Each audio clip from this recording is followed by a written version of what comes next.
আসসালামু আলাইকুম। পাস্তা বানানোর জন্য একটা মাঝারি সাইজের পেঁয়াজ কুচো করে নিয়েছি এবং একটু টমেটো কুচো করে নিয়েছি, একটা ডিম নিয়েছি। আপনারা চাইলে এখানে কাঁচা লঙ্কাও দিতে পারেন। তারপর একটা হাঁড়িতে পানি বসিয়ে দিয়েছি, তারপর ওতে একটু নুন দিয়েছি আর একটু সাদা তেল দিয়েছি। তারপর পানিটা গরম হয়ে গেলে ওর মধ্যে পাস্তাটা দিয়ে দেবো। পাস্তাটা দিয়ে ভালো করে নেড়ে দেবো। তারপর ওতে একটা চাপা দিয়ে রেখে দেবো পাস্তাটা সিদ্ধ হওয়ার জন্য।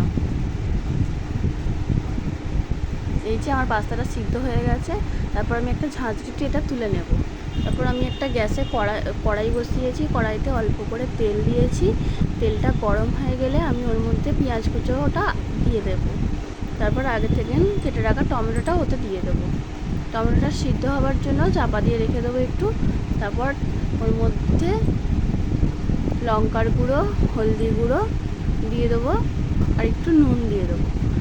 যেহেতু আগে থেকে আমার পাস্তায় নুন দেওয়া আছে, সেজন্য একটু কম করে দিতে হবে। তারপর আবার চাপা দিয়ে রেখে দেবো টমেটোটা একটু সিদ্ধ হওয়ার জন্য।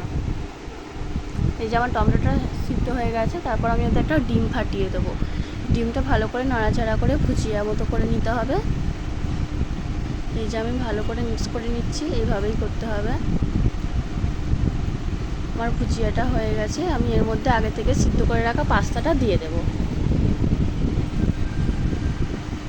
তারপর আমি ভালো করে মিক্স করে নেব।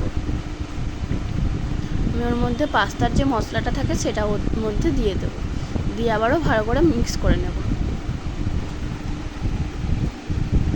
এই যে এটা আমার প্রায় রেডি হয়ে গেছে। আমার এটা লাস্টে এইরকম দেখতে হয়েছিল। আপনারাও একবার ট্রাই করে দেখবেন। এই যে আমার এটা রেডি। আমি একটা প্লেটের মধ্যে তৈরি করে নিয়েছি। আসসালামু আলাইকুম। যে দেখছেন চ্যানেলটা অবশ্যই সাবস্ক্রাইব করে দেবেন।